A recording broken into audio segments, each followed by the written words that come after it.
बिस्मिल्लाहिर्रहमानिर्रहीम, अस्सलाम वालेकुम। Lecture number 5, plan scope management. आज हम डिस्कस करने चाह रहे हैं प्रोजेक्ट मैनेजमेंट का knowledge area, chapter 5 scope management. Scope management को इससे आगे हम डिस्कस करेंगे। इसमें अभी तक हमने जो कुछ डिस्कस किया है वो इससे प्रोजेक्ट मैनेजमेंट की थोड़ा सा ओरिएंटेशन, या हम कह सकते हैं कि आपके माइंड सेट को प्रिपेयर करने के लिए थे पिछले जो लेक्चर थे। इंटीग्रेशन मैनेजमेंट इनफैक्ट कंक्लूजन है सारे चैप्टर का। जो मेन पॉइंट है एग्ज़ाम प्रिपरेशन के लिए या प्रोजेक्ट मैनेजमेंट को सही से समझने के लिए, वो स्कोप मैनेजमेंट का ये चैप्टर है। इस चैप्टर में जो कॉन्सेप्ट बताए जा रहे हैं, जो यहाँ से हम स्टार्ट ले रहे हैं, ऐसा समझिए कि लॉजिकली हमारा स्टार्टिंग पॉइंट है। Starting point in the sense, हम जब कोलेक्ट रिक्वायरमेंट से जाते हैं, यानी प्लान स्कोप मैनेजमेंट से कोलेक्ट रिक्वायरमेंट्स, और ये हमारा स्टार्टिंग पॉइंट है। अगर आप यहाँ से सीक्वेंस को देखेंगे तो इससे आगे जो स्केजल मैनेजमेंट है, कॉस्ट मैनेजमेंट, क्वालिटी मैनेजमेंट, वो सारे एक सीक्वेंस में जाते हैं प्रोसेस। अगर आपको शुरू में इन चीज़ों की समझ आ गई, यानी स्कोप मैनेजमेंट के प्रोसेसेस की समझ आ रही है, तो आपको आगे इसके लॉजिक को, इसकी सीक्वेंस को समझना इंतहाई आसान हो जाएगा। और अगर आप सीक्वेंस और लॉजिक को एक दफ़ा समझ गए तो पीएमपी का एग्ज़ाम, जो असल में मेरा ऑब्जेक्टिव है कि आपको क्वालिफाई कराना है, वो अचीव हो जाएगा और आप फर्स्ट अटैम्प्ट पे इंशाल्लाह पीएमपी के एग्ज़ाम को क्वालिफाई कर लेंगे। तो उसके लिए ज़रूरी है कि आप स्कोप मैनेजमेंट से, जो हम इससे आगे ऑनवर्ड जो प्रोसेस स्टडी करेंगे, उसको सही से समझिएगा। तो इसके अंदर जो है स्कोप मैनेजमेंट के प्रोसेसेस जो हैं: plan scope management, collect requirements, define scope, create breakdown structure, validate scope and control scope. इसके पहले जो शुरू के जो 4 प्रोसेसेस हैं, ये सारे प्लानिंग प्रोसेस ग्रुप से रिलेटेड हैं। और एग्जीक्यूशन में आपने कुछ नहीं करना। मॉनिटरिंग एंड कंट्रोलिंग में आपने वैलिडेट स्कोप और कंट्रोल स्कोप, ये 2 प्रोसेसेस इसमें आएंगे। तो पहला हम देखते हैं कि प्लान से रिलेटेड मेन कॉन्सेप्ट्स क्या है। आपको मेन कॉन्सेप्ट आप सबसे पहले वो क्लियर कीजिएगा। हर प्रोजेक्ट की स्कोप और नेचर उसकी, हर प्रोजेक्ट की डिफरेंट होती है। तो आप अपने प्रोजेक्ट, जो आपका प्रोजेक्ट, उसका स्कोप आप कैसे डिफाइन कर रहे हैं, और इन एग्जीक्यूशन में आप मैनेजिंग और कंट्रोल कैसे करेंगे स्कोप को, सबसे पहले आपने ये चीज़ डिफाइन करनी है स्कोप मैनेजमेंट प्लान के अंदर। एग्जीक्यूशन से पहले आपको सारा स्कोप, कंप्लीट स्कोप क्लियर करना है और फॉर्मली अप्रूवल, उसका अप्रूवल लेना है। विदाउट अप्रूवल हमने एग्जीक्यूशन स्टार्ट नहीं करनी। हम एग्ज़ाम में इस तरह के क्वेश्चन आएंगे जिसमें सिनेरियो दिया होगा कि अभी तक आपने अप्रूवल नहीं लिया लेकिन उसकी एग्जीक्यूशन स्टार्ट होगी, तो ये टोटली अगेंस्ट द पीएमआईइज्म है। पीएमआई इसकी आपको इजाज़त नहीं दे रहा। जब भी आप प्रोजेक्ट की रिक्वायरमेंट्स को कलेक्ट करेंगे तो सारे स्टेक होल्डर से उसकी रिक्वायरमेंट कलेक्ट कीजिएगा। रिक्वायरमेंट सारी कलेक्ट करनी है, लेकिन अब सबको लेके नहीं चलना। ये चीज़, सारी रिक्वायरमेंट लेनी है सारे स्टेक होल्डर से, उसके बाद उसको प्रायोरिटाइज करना है, उसको रैंक करना है in the light of business case और प्रोजेक्ट चार्टर। इसको भी हम रिकोलेक्ट रिक्वायरमेंट में मजीद इसको देखेंगे। आपने क्लियरली मेंशन करना है कि स्कोप के अंदर क्या है, इंक्लूड है और क्या नहीं include, what is in and what is out of scope. ये क्लियरली मेंशन करते हैं before the execution. Work breakdown structure her project के लिए मस्ट है। जब प्रोजेक्ट चल इन एग्जीक्यूशन में, जब प्रोजेक्ट एग्जीक्यूशन में होगा तो आपने देखना है सिर्फ और सिर्फ वही काम करना है जो स्कोप में हमने मेंशन किया, जो डॉक्यूमेंट हुआ है।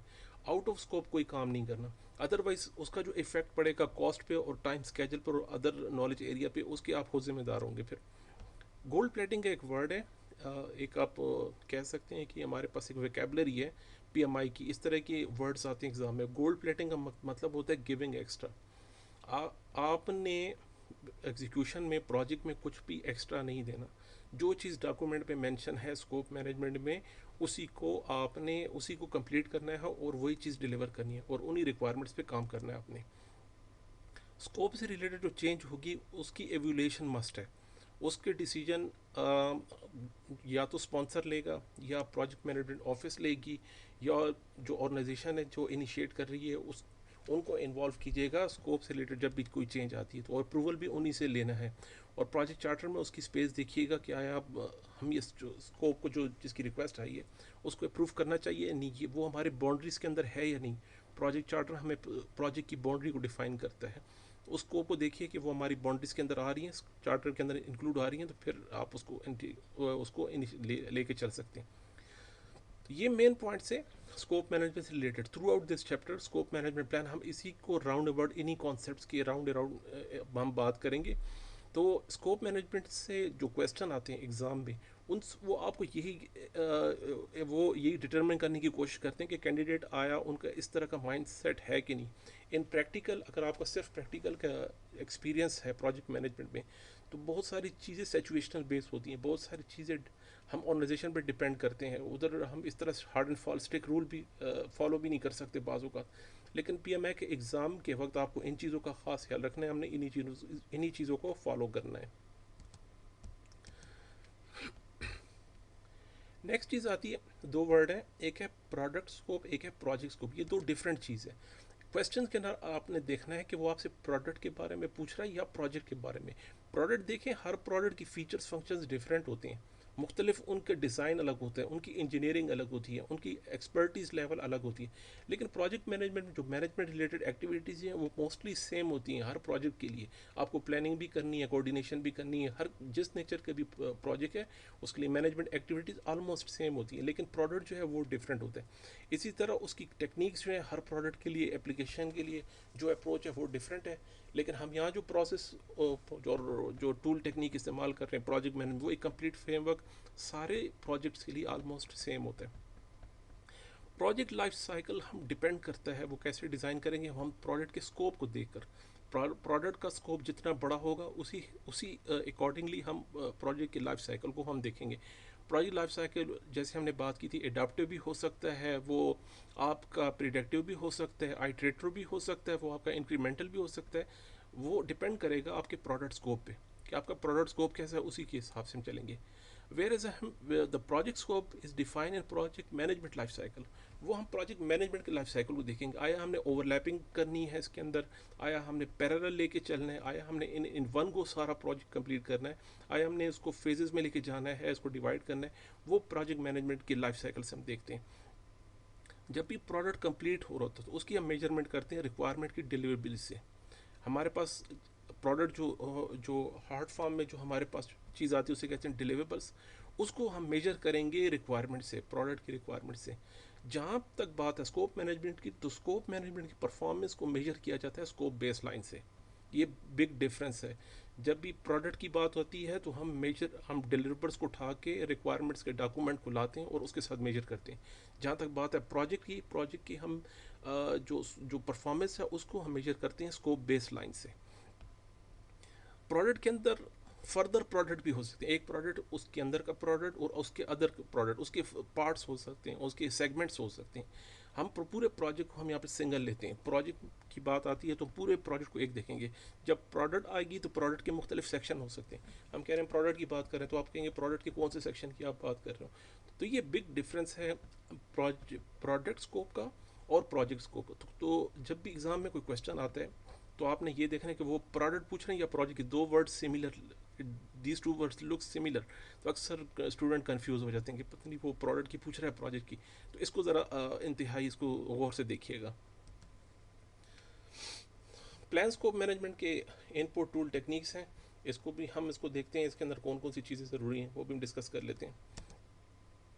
एक चीज़, हर नॉलेज एरिया में एक मैनेजमेंट प्लान ज़रूर आएगा शुरू में, यानी schedule management plan, scope management plan. लेकिन स्कोप मैनेजमेंट प्लान के साथ एक चीज़ है, उसमें कैसे कहते हैं रिक्वायरमेंट मैनेजमेंट प्लान। इसमें दो डॉक्यूमेंट्स आपके पास आ रहे हैं। हर नॉलेज एरिया का एक मैनेजमेंट प्लान आता है और इसके अंदर स्कोप मैनेजमेंट में दो ज़रूरी चीज़ें हैं, एक है स्कोप मैनेजमेंट प्लान और एक है रिक्वायरमेंट मैनेजमेंट प्लान। यही दो मैनेजमेंट प्लान आपकी हेल्प करेंगे, आपको गाइड करेंगे जब एग्जीक्यूशन में आप उसको मैनेज करेंगे। स्कोप को कैसे लेके चलना है, मैनेज कैसे करना है, कंट्रोल, इससे रिलेटेड जो भी क्वेश्चन आ रहा है प्रोडक्ट से या प्रोजेक्ट के स्कोप से, इन एग्जीक्यूशन में आपको कोई प्रॉब्लम आती है तो उसका आंसर आप यहाँ पे ढूंढेंगे, या स्कोप मैनेजमेंट में या रिक्वायरमेंट मैनेजमेंट प्लान से। स्कोप रिलेटेड इश्यूज़ का जो सोल्यूशन होता है वो यहाँ डिफाइन होता है। हम शुरू में जो इनपुट लेते हैं वो प्रोजेक्ट चार्टर होता है। जैसे हमने प्रोजेक्ट चार्टर में भी बात की थी कि हाई लेवल डिस्क्रिप्शन प्रोडक्ट की और प्रोजेक्ट्स की वो ऑलरेडी इस प्रोजेक्ट चार्टर में डिफाइन होती है। उसके कंस्ट्रेंट्स, उसकी लिमिटेशंस, उसकी जितनी भी इनिशियल लेवल की जो इंफॉर्मेशन है प्रोजेक्ट से रिलेटेड वो प्रोजेक्ट चार्टर में मेंशन होती है। तो स्कोप्स को डिफाइन करने से पहले हमने सबसे पहले प्रोजेक्ट चार्टर को लेना है कि हमारे पास ऑलरेडी अवेलेबल इंफॉर्मेशन कितनी है। प्रोजेक्ट लाइफ साइकिल जो है हमारे पास, प्रोजेक्ट लाइफ साइकिल उसी की बेस पे हम डिफाइन करते हैं स्कोप मैनेजमेंट प्लान। उसका स्कोप कितना बड़ा है, कितने फेजेस में हम डिवाइड कर रहे हैं, 1 फेज है, 2 फेज है, 5 फेज है, कितने फेजेस पे, और हर फेज कर की रेंज कितनी है, ये कंप्लीट स्कोप मैनेजमेंट प्लान एक ही होगा। फिर उसके लिए फर्दर जो है हर फेजेस के लिए हम उसको डिफाइन करेंगे, इस फेज में कितना काम करना है, कहाँ से कहाँ तक करना है। जैसे हमने बात की लाइफ साइकिल प्रोडक्ट को देखते हुए हम कोई भी प्रोजेक्ट का लाइफ साइकिल लेते हैं, वो एडाप्टिव है, प्रिवेंटिव है, प्रिडिक्टिव है, सॉरी एडाप्टिव है, प्रिडिक्टिव है, या हाइब्रिड, यानी हाइब्रिड मीन्स मिक्स है इन दोनों का। उसके हिसाब से हमने कलेक्ट रिक्वायरमेंट करनी है, पहले फेज़ में कितनी रिक्वायरमेंट किन किन से लेनी है, दूसरे फेज़ में कितनी रिक्वायरमेंट कहाँ कहाँ से लेनी है, हम स्कोप को मैनेज कैसे करेंगे फेजेस में, और वर्क ब्रेकडाउन स्ट्रक्चर डेवलप कैसे करेंगे, ये भी डिफाइन करेंगे स्कोप मैनेजमेंट प्लान के अंदर। लेकिन उसके डिपेंड करेगा प्रोजेक्ट की लाइफ साइकिल पे आपने कौन सा लिया है।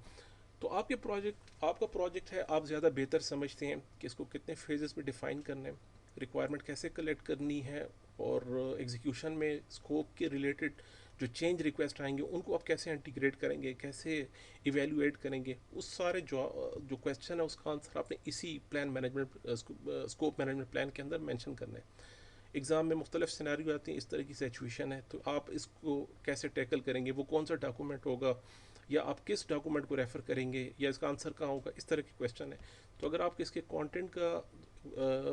कंटेंट की समझ आ गई शुरू में, तो आपको उसके क्वेश्चन को आंसर करना आसान हो जाएगा। अब स्कोप मैनेजमेंट प्लान जो है हमारे पास एक आउटपुट डॉक्यूमेंट होता है, उसके अंदर होता क्या है असल में, मतलब उसके अंदर कंपोनेंट कौन कौन से हैं। स्कोप मैनेजमेंट प्लान के अंदर आपने पहली चीज़ ये डिफाइन करनी है कि आप स्कोप को अचीव कैसे करेंगे, आपने स्कोप को डिफाइन कैसे किया और उसे कंप्लीट कैसे करेंगे। स्कोप को डिफाइन करते हुए कौन कौन से टूल आपने इस्तेमाल किए थे, कैसे कैसे कौन से प्रोसीजर, किस प्रोसीजर से आपने स्कोप डिफाइन किया था। मे बी हमारा प्रोसीजर जो था वो आउटडेटेड था, मे बी वो प्रॉपर नहीं था स्कोप डिफाइन करने के लिए। तो आपने जो जो जो टूल और टेक्निक्स जो इस्तेमाल की हैं स्कोप को डिफाइन करने के लिए, वो इस डॉक्यूमेंट में मेंशन है। वर्क ब्रेकडाउन स्ट्रक्चर आप कैसे क्रिएट करेंगे, कौन सा टूल रखेंगे, उसके इनपुट किन किन से लेंगे, किन स्टेक होल्डर से लेंगे, टीम की इंगेजमेंट कैसे करेंगे, वो ये इसी प्लान में हम डिफाइन कर लेते हैं कि नेक्स्ट अगर आने वाले प्रोसेस है क्रिएट वर्क ब्रेकडाउन स्ट्रक्चर, लेकिन वो कैसे आप करेंगे उसका आंसर आपका स्कोप मैनेजमेंट प्लान के अंदर मिलेगा आपको। आप स्कोप को मैनेज कैसे कर रहे हैं और कैसे कंट्रोल कर रहे हैं एग्जीक्यूशन, उसको भी यहीं पे मेंशन कीजिए। देखिए एग्जीक्यूशन में इनफैक्ट होता क्या है वो तो किसी को नहीं पता, वो कोई भी इन एडवांस कोई भी जितना भी एक्सपर्ट प्रोजेक्ट मैनेज कर रहा हो, तो रियल जो रियलिटी है कोई किसी को नहीं पता हो सकती क्या कि क्या होने वाला है। लेकिन जो एक्सपेक्टेड चीज़ें हैं हम हिस्टोरिकल इंफॉर्मेशन से देख लेते हैं, हम अपने पास्ट एक्सपीरियंस से देख लेते हैं, लेसन लर्न से देख लेते हैं। ऑर्गेनाइजेशन प्रोसेस एसेट्स है, organization management project management office है, पीएमओ, उनके पास हिस्टोरिकल रिकॉर्ड होते हैं, उनके पास एक्सपर्टीज हैं, टेम्पलेट्स हैं। उनको देखते हुए हम ये देखते हैं कि अगर इस तरह की सिचुएशन आई तो उसको हम मैनेज कैसे करेंगे, और उसके इफेक्ट को, उसके जो इम्पैक्ट आएगा मेरे प्रोजेक्ट पर, उसको कंट्रोल कैसे करेंगे। उसका आंसर भी अपने स्कोप मैनेजमेंट प्लान में पहले से डिफाइन कर लेना है। डिलीवर्स का एक्सेप्टेंस कैसे लेंगे, उसका क्राइटेरिया क्या होगा एक्सेप्टेंस का, वो भी हम डिफाइन कर लेते हैं यहाँ पे। अभी ये चीज़ें तो ये कंपोनेंट्स से हमारे पास स्कोप मैनेजमेंट प्लान की, ये सारे कंपोनेंट स्कोप मैनेजमेंट प्लान किए। उसके अलावा आपको क्या देखना, उसके अलावा हमने देखना है ऑर्गेनाइजेशन प्रोसेस एसेट में कोई स्टैंडर्डाइजेशन है, कोई टेम्पलेट्स का है प्रोसीजर, क्योंकि project management office constantly scope management पे फ्रीक्वेंटली काम करती है, उनकी उनकी एक्सपर्टीज़ काफ़ी होती है। तो बाज़ औक़ात वो एक स्टैंडर्ड एक फॉर्मेट जो डेवलप कर लेते हैं कि आपने स्कोप को इस तरह कलेक्ट करना है, इन इन लोगों से कलेक्ट करना है, इस तरीके से, इस प्रोसीजर से। तो आप देखिएगा कोई इस तरह का ऑर्गेनाइजेशन में टेम्पलेट या स्टैंडर्ड है, अगर है तो फॉलो कीजिए, अगर नहीं है तो आपने खुद डेवलप करना है, इनिशिएशन आपने करनी है कि एक फॉर्मेट, एक स्टैंडर्ड डेवलप हो जाए। आपके जो लेसन लर्न आएंगे आपके प्रोजेक्ट के बाद, वो आपने डिलीवर करना है ऑर्गेनाइजेशन को। ये एक टिप है, एग्ज़ाम के लिए ये भी पूछ सकते हैं। अगर आपके पास स्टैंडर्ड है, कोई टेम्पलेट है तो ओके फाइन, अदरवाइज आपको क्या करना है, हमने इनकरेज करना ऑर्गेनाइजेशन को कि नेक्स्ट टाइम अगर इस तरह की कोई प्रोजेक्ट आप डील करते हैं तो उसके लिए इस स्टैंडर्ड को या इस फॉर्मेट को अगर आप फॉलो करेंगे तो वो नेक्स्ट प्रोजेक्ट मैनेजर के लिए, नेक्स्ट प्रोजेक्ट के लिए आपके लिए आसानी हो जाएगी। How to validate and control the scope, ये इम्पोर्टेंट कंपोनेंट है स्कोप मैनेजमेंट प्लान का। आपने वैलिडेशन कैसे करनी है, वैलिडेशन मीन्स डिलीवरेबल्स आ रहे हैं उनके एक्सेप्टेंस कैसे लेना है, उसको ग्रीन चेक कैसे करवाना है अपने क्लाइंट से कि जी ये अप्रूवल हो गया। सबसे बड़ी गलती ये याद रखिएगा कि प्रोजेक्ट का प्रोडक्ट जो है वो कंप्लीट होने के बाद आपने क्लाइंट के पास नहीं जाना। मैं रिपीट कर रहा हूँ, वर्क बिल्डर स्ट्रक्चर के हर कंपोनेंट को, हर डिलीवरेबल को इंडिविजुअल आपने एक्सेप्टेंस लेनी है इंडिविजुअली। और हर डिलीवरेबल के एक्सेप्टेंस के बाद जब प्रोजेक्ट कंप्लीट होगा तो ऑलरेडी डिलीवर्स की एक्सेप्टेंस हो चुकी है। किसी भी डिलीवर से रिलेटेड अगर कोई प्रॉब्लम है तो हम उसका स्कोप छोटा, उसका स्कोप जो है लिमिटेड होता है, उसको हम कंट्रोल कर सकते हैं। लेकिन कंप्लीट प्रोडक्ट के डेवलप होने के बाद अगर आप क्लाइंट के पास जाते हैं, जी ये मैंने कार कंप्लीट बना ली, अब देखें तो उसमें 20 खामियां निकलेंगी, उसको फिर मैनेज करना आपके लिए काफ़ी मुश्किल हो जाएगा। ऑलमोस्ट प्रोजेक्ट की फेलियर की रीज़न भी ये बनती है कि हम इंटरम डिलीवर्स की एक्सेप्टेंस नहीं लेते। ये पीएमआईज़म है, इसको अपने पास नोट कर लीजिएगा। ये इसी से रिलेटेड क्वेश्चन ज़रूर आते हैं कि जब प्रोजेक्ट कंप्लीट हो रहा है तो आपने इंटरम जो डिलीवरेबल्स हैं उनकी एक्सेप्टेंस लेनी है अपने क्लाइंट से। देखें इसमें ज़रूरी चीज़ जो है, आप स्कोप जो बेस लाइन हो उसको कैसे मैनेज करेंगे।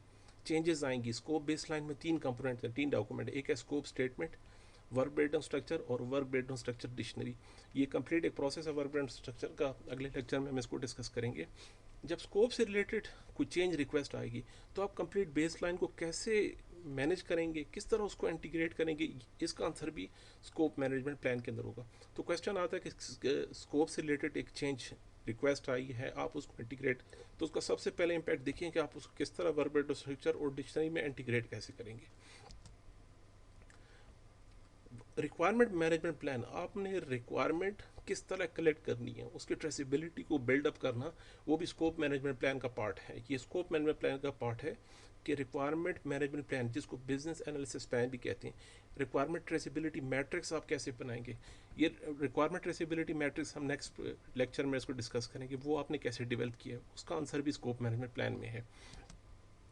Thank you so much. इसमें पहले जो प्रोसेस था उसको मैंने सेपरेटली इसीलिए रखा कि इसके जो मेजर पॉइंट्स हैं उसको मैं एम्फसाइज करूं, फोकस करूं, उसको हम अच्छे से डिस्कस कर लें। फिर नेक्स्ट प्रोसेस में अब हम इसको मज़ीद इस पर बात करेंगे। थैंक यू सो मच, जज़ाकल्लाह।